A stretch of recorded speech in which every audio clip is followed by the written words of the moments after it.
الحمد لله نحمده ونستعينه ونستغفره ونؤمن به ونتوكل عليه ونعوذ بالله من شرور أنفسنا ومن سيئات أعمالنا من يهده الله فلا مضل له ومن يضلله فلا هادي له ونشهد أن لا إله إلا الله وحده لا شريك له ونشهد أن سيدنا وسندنا ونبينا ومولانا محمدا عبده ورسوله صلی اللہ تعالی علیہ وعلی آلہ واصحابہ وبارک وسلم تسلیما کثیرا کثیرا اما بعد فاعوذ باللہ من الشیطان الرجیم بسم اللہ الرحمن الرحیم ولا تلقوا بأیدیکم الی التہلکہ وقال النبی صلی اللہ تعالی علیہ وسلم المؤمن القوی خیر من المؤمن الضعیف وقال النبی صلی اللہ تعالی علیہ وسلم الکیس من دان نفسه وعمل لما بعد الموت والعاجز من اتبع نفسه هواها وتمنى على الله او كما قال صلی اللہ تعالی علیہ وسلم۔ قرآن مجید کی آیت اور رسول اللہ صلی اللہ علیہ وسلم کی حدیث مبارکہ تلاوت کی ہے۔ اللہ تعالیٰ سے دعا ہے اللہ تعالیٰ صحیح معنوں میں بات کرنے، سننے، سمجھنے، سمجھانے اور ہم سب کو اس پر اخلاص کے ساتھ عمل کی توفیق نصیب فرمائیں۔ گزشتہ 2 جمعوں سے یا 3 جمعوں سے ایک تسلسل کے ساتھ ایک موضوع چل رہا تھا۔ آج انشاءاللہ اس موضوع کا اختتام ہوگا اور انشاءاللہ آئندہ ہفتے ایک نیا موضوع شروع ہوگا۔ جیسے میں نے پہلے عرض کیا کہ یہ زندگی اللہ تعالیٰ کی امانت ہے، یہ صحت اللہ تعالیٰ کی امانت ہے، یہ وقت اللہ تعالیٰ کی امانت ہے۔ جو کچھ ہمارے پاس بظاہر جو لگ رہا ہے کہ ہمارا ہے، حقیقت میں یہ ہمارا نہیں ہے۔ اور اللہ تعالیٰ نے میرے اور آپ کے ذمے اس جان کے کچھ حقوق رکھے ہیں جن کی ادائیگی میرے اور آپ کے ذمے لازم ہے۔ اگر ہم ان حقوق میں کوتاہی کریں گے تو ایسے ہی ہے جیسے ہم اللہ کی دی ہوئی امانت میں کوتاہی کر رہے ہیں، اور پھر ہمیں باقاعدہ اس کا جواب دینا پڑے گا کہ اے اللہ ہم سے یہ جو کوتاہی ہوئی ہے یا امانت میں خیانت ہوئی ہے یہ کیوں ہوئی ہے، اس کا جواب میں اور آپ کل اللہ کو نہیں دے پائیں گے۔ اسی لیے اپنے جسم کو کسی بھی اعتبار سے نقصان پہنچانا یہ جائز نہیں ہے۔ اس کی کئی مثالیں ہیں کہ اگر آپ کو ایک چیز نقصان دیتی ہے اور آپ کو اطباء اور ڈاکٹر حضرات نے اس سے منع کیا ہے آپ احتیاط کریں، تو یہ احتیاط آپ کے ذمے لازم ہے۔ شریعت بھی یہی کہتی ہے کہ جو چیز آپ کو صحت کے اعتبار سے نقصان دے اس کو چھوڑنا ضروری ہے۔ آپ کہیں نہیں جی موت تو ایک دن لکھی ہے، موت تو آ کے رہے گی، تو کیوں نہ کھا کے مریں، کیوں نہ ہم وقتی لذت اٹھا کے مریں، یہ سب کی سب یہ آدمی یوں نہ سمجھے کہ بہت بہادر ہے یا یہ موت سے نہیں ڈرتا۔ اس کے اوپر خواہش نفس کا اتنا غلبہ ہو چکا ہے، لذتوں کا اتنا عادی ہو چکا ہے کہ اب یہ چھوڑ نہیں سکتا، اب تکلیف ہوتی ہے چھوڑتے ہوئے۔ باقی یہ نہیں ہے کہ اسے موت کا کوئی ڈر نہیں، موت کا پتہ چلے تو سب سے زیادہ ڈر اس شخص کو ہوگا، لیکن بس ایک لذت کا عادی آدمی کوئی نہ کوئی اپنے لیے راستہ نکال دیتا ہے، کوئی بہانہ تلاش کر دیتا ہے کہ بھئی کسی بہانے سے مجھے یہ لذت مل جائے۔ ایسے ہی جو لوگ نشوں میں مبتلا ہوتے ہیں وہ بھی اپنے لیے اس قسم کے بہانے تراشتے رہتے ہیں، حالانکہ حقیقت اس سے بالکل مختلف ہوتی ہے۔ بہرحال تفصیل سے میں نے اس حوالے سے عرض کیا تھا، آج کی جو مجلس اور آج کا جو موضوع ہے، جو آدمی جو انسان اس قسم کے کسی بھی ایسے کام میں مبتلا ہے کہ جو اس کے جسم کو نقصان پہنچا رہا ہے، اس کی صحت کو نقصان پہنچا رہا ہے، یہاں تک کہ اس کی روح کو نقصان پہنچا رہا ہے، اس کے دین کو نقصان پہنچا رہا ہے، کوئی بھی نقصان ہے، یوں سمجھ لیجئے بہت سی ایسی باتیں ہیں جس کا تعلق ہر چیز کے ساتھ ہے، تو کوئی بھی ایسا اس کو اگر نقصان پہنچ رہا ہے یا وہ نقصان میں مبتلا ہو چکا ہے تو آیا اس کا کیا علاج ہے؟ سب سے پہلی چیز یہ سمجھ لیجئے، انسان جس چیز کا تذکرہ بار بار کرے گا وہ چیز اس کو چھوڑنا ممکن نہیں ہے۔ یعنی آپ کسی ایک چیز کا تذکرہ بار بار کر رہے ہیں نا، تو آپ اسے چھوڑ نہیں سکتے۔ اسی وجہ سے جو ماہر نفسیات لوگ ہیں وہ یہ کہتے ہیں کہ بھائی جس چیز کو آپ نے چھوڑنا ہے اس کا سب سے پہلے تذکرہ چھوڑ دو۔ سب سے پہلا کام جو آپ کریں گے وہ آپ کو یہ کرنا ہوگا کہ آپ اس چیز کا تذکرہ کرنا چھوڑ دیں۔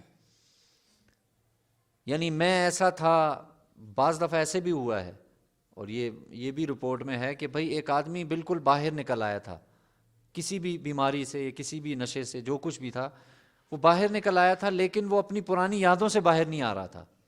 بار بار وہ اسی باتوں کا تذکرہ کر رہا ہے، میں پہلے زمانے میں ایسا تھا، میں ویسا تھا، میں یہ کرتا تھا، وہ کرتا تھا۔ کچھ عرصے بعد ایسا ہوا کہ وہ شخص دوبارہ سے ان چیزوں میں مبتلا ہو گیا۔ پتہ یہ چلا، اسی وجہ سے ماڈرن سائنس یہ کہتی ہے کہ سب سے یعنی کائنات کی طاقتور ترین چیزوں میں سے ایک طاقت انسان کی آواز کی طاقت ہے، انسان نہیں، آواز کی طاقت ہے۔ یعنی طاقتور ترین چیزوں میں سے ایک چیز جو ہے نا وہ آواز ہے۔ یہ آواز انسان کو کہاں سے کہاں لے جاتی ہے، یعنی بار بار کہ وَذَكِّرْ فَإِنَّ الذِّكْرَ تَنفَعُ الْمُؤْمِنِينَ، آپ ان کو نصیحت کرتے رہیے، آپ ان کو نصیحت کرتے رہیے۔ کیوں؟ اس لیے کہ یہ نصیحت مومنین کو نفع دے گی۔ گویا بار بار سمجھاتے رہیے، بار بار تذکرہ کرتے رہیے۔ پتہ چلا کوئی آدمی اپنے اندر اچھائی لانا چاہتا ہے، سب سے پہلے اس اچھائی کا تذکرہ کرے، اور جو شخص اپنے اندر سے برائی کو ختم کرنا چاہتا ہے سب سے پہلے اس برائی کا تذکرہ چھوڑ دے۔ میں کرتا تھا، میں ایسا تھا، یہ تذکرے بھی چھوڑ دے، تب جا کے بات قابو میں آئے گی۔ اور دیکھیں میں نے عرض کیا نا، یہ ہر عمل کے لیے ہے، ضروری نہیں کوئی نشہ ہی کرتا ہو، کوئی بھی برائی ہے تو اس کا تذکرہ چھوڑ دیں۔ ایسی مجلس چھوڑ دیں جہاں وہ تذکرہ ہو رہا ہے، یہ نقصان دیتا ہے آدمی کو۔ بہت طاقتور چیز ہے یہ آواز، یہ بار بار سننا، یہ بار بار بولنا۔ اسی سے یعنی قرآن سے اور حدیث سے یہی پتہ چلتا ہے کہ بھائی نبی علیہ الصلوۃ والسلام نے اور قرآن مجید نے کئی واقعات کو بار بار ذکر کیا ہے۔ آپ قرآن اٹھا کے دیکھیں، موسیٰ علیہ السلام کا واقعہ کتنی دفعہ ذکر کیا اللہ نے، قوم عاد، قوم سمود کا ضمنی طور پر اللہ تعالیٰ نے کئی دفعہ ذکر کیا ہے۔ نماز میں نے آپ کو عرض کیا تھا کتنی دفعہ اللہ تعالیٰ نے، حالانکہ حکم دینے کے لیے ایک دفعہ ارشاد کافی تھا کہ اے ایمان والوں نماز فرض ہے، نماز پڑھو، نہیں، اللہ تعالیٰ نے کئی مرتبہ اس کو ذکر کیا۔ کیوں؟ اسی سے پتہ چلا کہ بھائی بار بار ذکر سے انسان میں وہ چیز پیدا ہوگی۔ بعینی ہی کسی گناہ کو چھوڑنے کے لیے ضروری ہے کہ آدمی اس گناہ کا تذکرہ بالکل ترک کر دے، چھوڑ دے۔ ماہر نفسیات تو یہاں تک کہتے ہیں کہ آپ کسی بھی اگر بیماری میں مبتلا ہیں تو اس بیماری کو آپ یعنی حال کے ساتھ کبھی بھی بیان نہ کریں۔ بڑی ایک زبردست بات ہے، اور واقعی ایسا ہے کہ اگر آپ کسی بیماری میں مبتلا ہیں تو آپ کو اس سے صحت چاہیے، تو آپ صحت کا تذکرہ کریں، بیماری کا تذکرہ چھوڑ دیں، اور حال ذکر نہ کریں۔ یعنی مثال، میری کمر میں درد ہے، میرے سر میں درد ہے، میرے بازو میں درد ہے، یہ ہے حال۔ اور ایک ہے میری کمر میں درد تھا، میرے بازو میں درد تھا، میرے یعنی سر میں درد تھا، یہ ہے آپ ماضی میں لے کے جا رہے ہیں۔ جب آپ ماضی میں لے کے جا رہے ہیں اور حال میں ذکر نہیں کر رہے تو یہ آپ کو دماغی طور پر اتنا مضبوط کر دے گا کہ اگر بالفرض درد ہے بھی تب بھی آپ کو محسوس کم ہوگا۔ بہت طاقت رکھی ہے اس میں اللہ۔ اسی وجہ سے آپ قرآن، اور آدمی دیکھتا ہے 100%، ظاہر ہے یہ سب چیزیں اخذ تو یہیں سے کی جاتی ہیں، قرآن و حدیث سے لی جاتی ہیں۔ اللہ تعالیٰ نے قرآن مجید میں کہیں پر بھی یہ ذکر نہیں فرمایا کہ اللہ نے کہا تھا، یا مستقبل نہیں ذکر کیا کہ کہا جائے گا۔ اللہ ہر جملے میں وہ حال ذکر ہو رہا ہے، اللہ نے یہ فرمایا، اللہ تم سے، اے ایمان والوں، اللہ تم سے یہ کہتا ہے۔ ایسے لگ رہا ہے جیسے براہ راست اللہ تعالیٰ بیان فرما رہے ہیں، ہوتا ہی نہیں ہوتا۔ یہ اس چیز کا اثر ہوتا ہے کہ آدمی اس کا تذکرہ چھوڑ دے۔ اور ہم لوگ اکثر بیماریوں سے مشہور ہے یہ بات، اور واقعی یہ ہے، یہ باہر نفسیات نے میں نے کسی جگہ پہ غالباً پڑھا تھا کہ ایک آدمی ٹھیک ٹھاک صحت مند آدمی ہے، اور وہ صحت مند آدمی بیٹھے بیٹھے اپنے بازو کو پکڑے اور وہ کہنا شروع کر دے میرے بازو میں درد ہے، حالانکہ حقیقت میں درد نہیں ہے، لیکن وہ کہنا شروع کر دے تو اس کے کہنے کا اتنا اثر ہو جائے گا کہ جب وہ بار بار ایک چیز کو کہے گا، تھوڑی دیر کے بعد حقیقت میں اسے لگے گا کہ واقعی میرے بازو میں درد ہو رہا ہے. یہ باقاعدہ عرض کر رہا ہوں آپ سے، یہ اثر ہوتا ہے انسان کے الفاظ کا. کیوں کہا جاتا ہے بار بار اللہ کو بولو؟ کیوں کہا جاتا ہے بار بار یہ ذکر کرو، اللہ کی بڑائی بیان کرو؟ کیوں کہا جاتا ہے؟ جب بار بار بولیں گے نہیں تب تک عمل میں نہیں آئے گا. آج کل ہم بولتے ہی وہ باتیں جو ہمیں نقصان دیتی ہیں. تو سب سے پہلی جو بنیادی چیز میں نے عرض کیا وہ یہ ہے کہ آدمی اس کا تذکرہ چھوڑ دے. جو احباب اس قسم کی بیماری میں مبتلا ہیں، نشے میں مبتلا ہیں، یا کسی بھی گناہ میں ہیں، اس گناہ کا تذکرہ چھوڑ دیں، یا ان نشے تماشے کا تذکرہ چھوڑ دیں، بالکل ترک کر دیں. جہاں مجلس میں ہو رہا ہے اس مجلس کو چھوڑ دیں، جن لوگوں میں ہوتا ہے ان لوگوں کو چھوڑ دیں. یہ تو پہلا علاج میں عرض کروں. دیکھیں میڈیکلی تو ظاہر ہے وہ آپ کو میڈیکل شعبے کے لوگ بتائیں گے، اور یقیناً ایسی دوائیں اور ایسی چیزیں موجود ہیں کہ جن کے ذریعے سے کوئی آدمی اگر کوئی اس مرض میں مبتلا ہے تو وہ نشے وغیرہ میں مبتلا ہے اور وہ چھوڑنا چاہتا ہے، تو پھر وہ ایسی ادویات ہیں کہ جو اس کے سائیڈ ایفیکٹس کو قابو میں لاتی ہیں، یقیناً ہے. لیکن میں آپ کو اس کے علاوہ کی باتیں عرض کر رہا ہوں جو کہ حقیقت ہیں. صرف دواؤں سے نہیں چھوٹے گا یہ کہ آدمی دوائیاں استعمال کرے، نہیں، ایسا نہیں ہوگا. سب سے پہلے تذکرہ چھوڑنا ہے. دوسری بات سمجھ لیجئے، اللہ تعالیٰ سے مانگنا ہے. بغیر اللہ کی ذات کے تعلق کے، بغیر اللہ تعالیٰ سے مانگے انسان کبھی بھی نہیں نکل سکتا برائی سے. جب تک اللہ کی مدد شامل حال نہیں ہوگی اس وقت تک انسان برائی سے نہیں نکل سکتا. لا حول ولا قوت الا باللہ. گناہوں سے بچنے کی طاقت نہیں ہے مگر اللہ کی توفیق سے. نیکی کرنے کی طاقت قوت نہیں ہے مگر اللہ کی توفیق سے. یہ تو پہلے ہونا چاہیے تھا، لیکن ظاہر ہے وہ بات چلی. جب تک اللہ کے ساتھ تعلق مضبوط نہیں ہوگا، جب تک ہمیں یہ نہیں پتہ چلے گا کہ بھائی اللہ کی ذات کیسی ذات ہے، جب تک ہمیں یہ نہیں پتہ چلے گا کہ بھائی ہمیں ہمارے خالق ایک مالک موجود ہے جس سے مانگنے کا طریقہ ہمیں نہیں آئے گا، اس وقت تک بات قابو میں نہیں آئے گی. اللہ کے ساتھ تعلق اور ساتھ اللہ سے مانگا جائے. دیکھیں اللہ سے مانگے بغیر ہم کچھ بھی نہیں ہیں، کچھ نہیں کر سکتے ہم جب تک ہم اللہ سے مانگیں گے نہیں، اور باقاعدہ یکسو ہو کر یکسوئی کے ساتھ علیحدگی میں اکیلے میں مانگنے کی ترتیب بنے گی. جیسے انسان تھک ہار کے ہر چیز سے تنگ آ کر انسان اس وقت اللہ کی طرف متوجہ ہو جاتا ہے. ہوتا ہے زندگی میں اکثر اوقات ایسے، ایک کام کر رہے تھے نہیں ہوا، تھک ہار کے پھر انسان اللہ کی طرف رونا آ جاتا ہے انسان کو. ایسے ہی ہمیں ہر چیز، ہر گناہ کو چھوڑنے کے لیے ضروری جو چیز ہے وہ کیا ہے؟ اللہ سے مانگنا. دعا انسان کی تقدیر بدل دیتی ہے، مشہور ہے نا. تو ظاہر ہے اگر یہ دعا میں اتنی طاقت نہیں ہے کہ بھئی انسان اتنے یہ تقدیر جس سے بدل جائے تو وہ کیا ہم سے یہ چھوٹی موٹی گناہ نہیں چھوٹ جائیں گے یا یہ برائیاں نہیں چھوٹ جائیں گی؟ اور اللہ کی ذات تو 70 ماؤں سے زیادہ چاہنے والی ہے. تو یقیناً اللہ تعالیٰ کی مدد آئے گی کہ یہ بندہ مجھ سے مانگ رہا ہے اور ظاہر ہے میرے لیے مانگ رہا ہے، تو اللہ اسے توفیق دے دیں گے، ہمت دے دیں گے، اسے اس قسم کی ہمت مل جائے گی کہ وہ چھوڑ دے گا. دعاؤں میں اپنے آپ کو لگانا پڑے گا، مانگنا پڑے گا. ہر آن ہر گھڑی ہم اللہ کے محتاج ہیں. مزاج تو ایسا ہونا چاہیے کہ ایمان والے کا کہ ہر وقت اس کا دل اندر سے دعا کرتا رہے. جنہوں نے معارف الحدیث لکھی ہے، مولانا منظور احمد نعمانی صاحب رحمہ اللہ کے بارے میں آتا ہے کہ وہ جب صبح نکلتے تھے گھر سے، اور گھر سے نکلنے سے لے کر جہاں تک انہوں نے جانا ہوتا تھا ہر شخص کو دیکھتے اور دعا کرتے جاتے تھے. اور دعا کیا ہوتی؟ ہر ایک کے لیے دعا کر رہے ہیں. اپنے لیے تو ظاہر کر ہی رہے ہیں، ساتھ ساتھ ہر ایک کے لیے دعا نکل رہی ہے. مزاج تو ایسا ہونا چاہیے ایمان والے کا.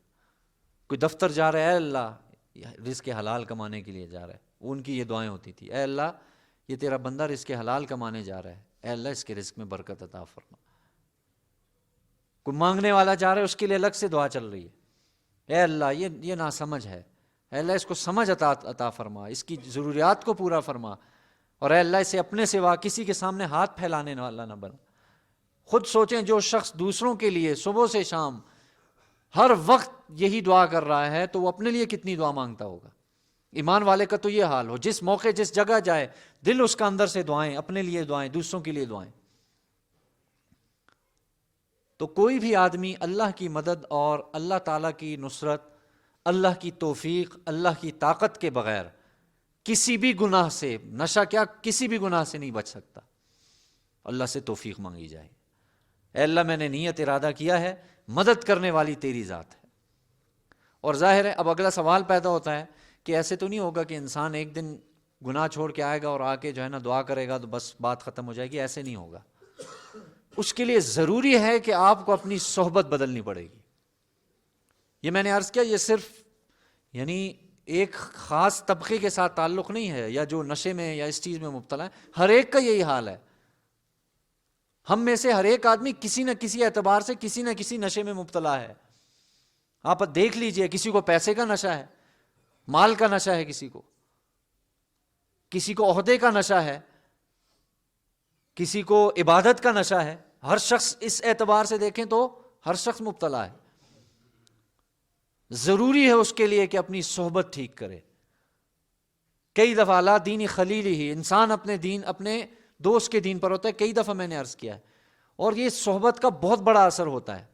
صحبت صالح ترا صالح کند، صحبت طالح ترا طالح کند، کہ نیک کی صحبت آدمی کو نیک بنا دیتی ہے اور برے کی صحبت آدمی کو برا بنا دیتی ہے. کوئی آدمی کتنا ہی نیک کیوں نہ ہو، ہر وقت اس کا بیٹھنا اس قسم کے لوگوں میں ہو، اس آدمی کی خراب ہو جائے گا.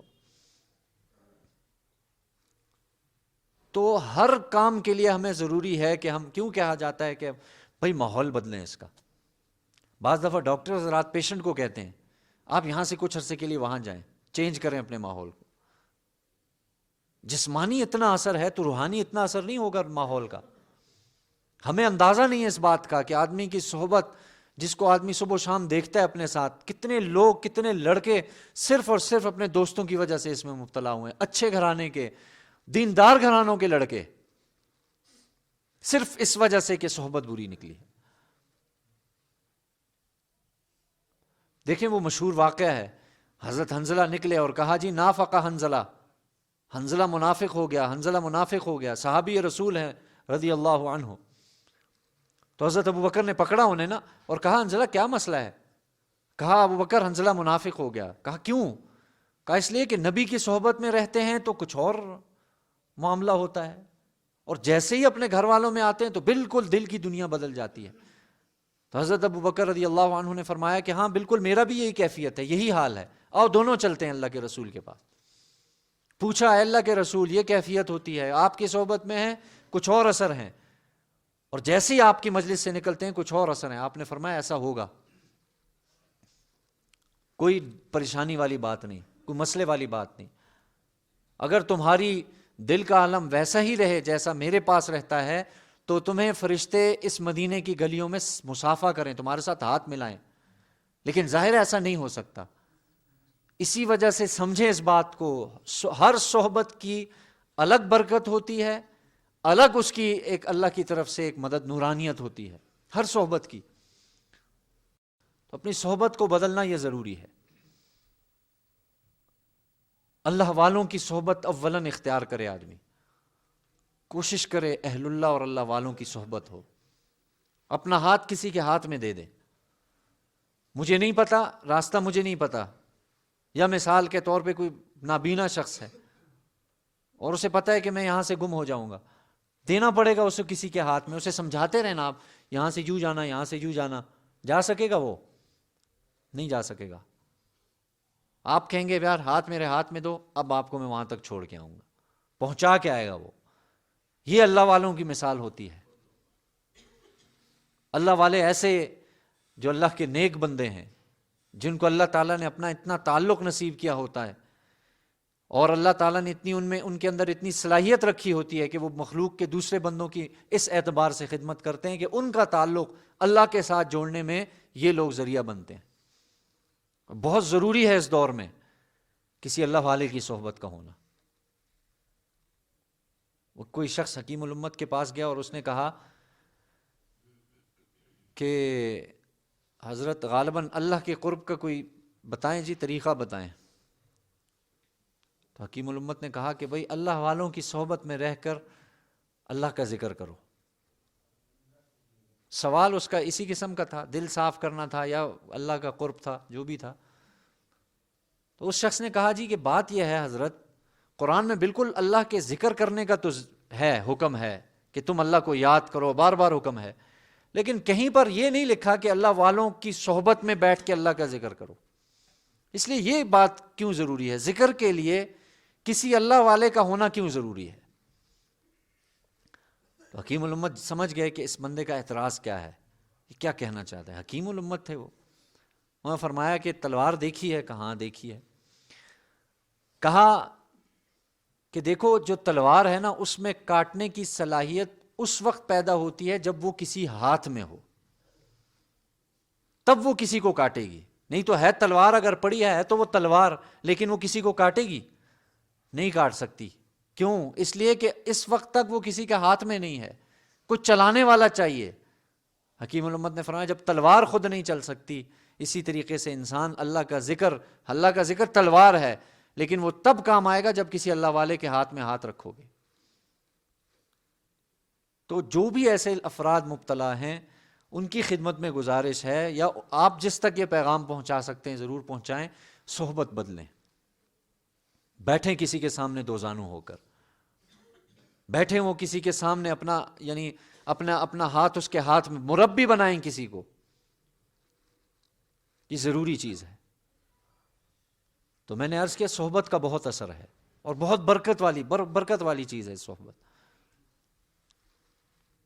آپ کسی اللہ والے کی مجلس میں جائیں، آپ اپنے اندر اتنا زیادہ تبدیلی پائیں گے، حالانکہ آپ ویسے ہی گئے چلتے پھرتے چلے جائیں، اور جا کے پتہ لگے یہ اللہ والے ہیں، یہ اہل اللہ ہیں، یا عالم دین ہے، یا یہ مفتی ہے، یا کوئی بھی، پھر آپ ان کی مجلس میں بیٹھیں، آپ سمجھیں گے کہ میری دنیا بدل گئی ہے۔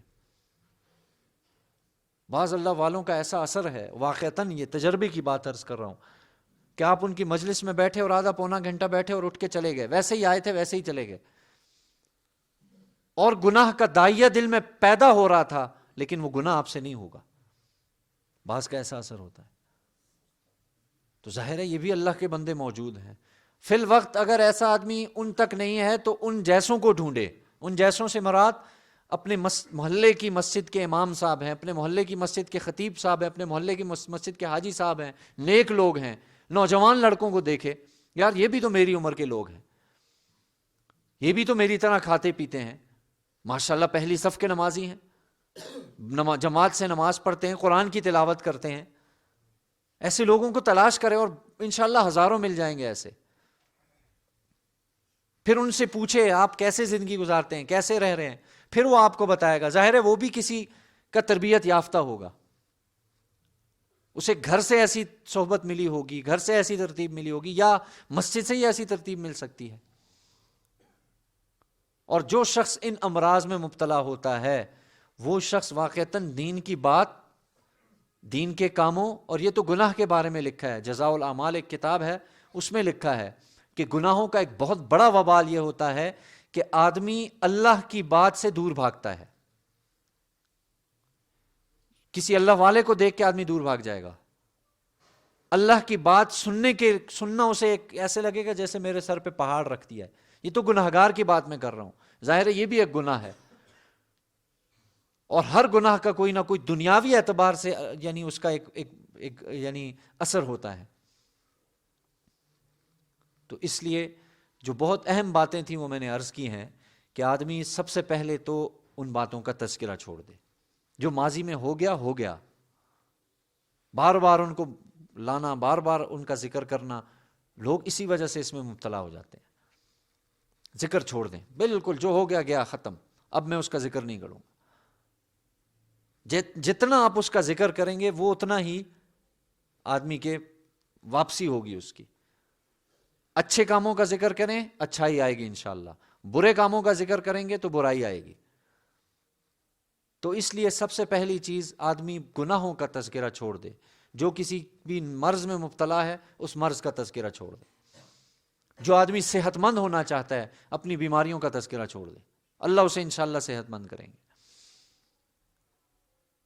اور پھر دوسری چیز اللہ تعالیٰ سے مانگے. اور میں نے عرض کر دیا کہ پورا مانگنے کا ایک سلیقہ ایک طریقہ ہے، اس طریقے اور سلیقے سے مانگے. اللہ کے رسول صلی اللہ علیہ وسلم جس نہج سے وہ مانگتے تھے، کتنا قرب اللہ تعالیٰ نے دیا ہے، کتنا اللہ کا تعلق ہے. لیکن یہ ہے کہ اللہ کے رسول نے مانگنے کا طریقہ دیکھیں، آپ علیہ السلام کی دعائیں ایک ایک دیکھیں، آپ حیران رہ جائیں گے کہ اللہ کے رسول ایسے ہاتھ اٹھا کے مانگتے تھے. ہم تو مانگتے ہی نہیں اللہ تعالیٰ سے.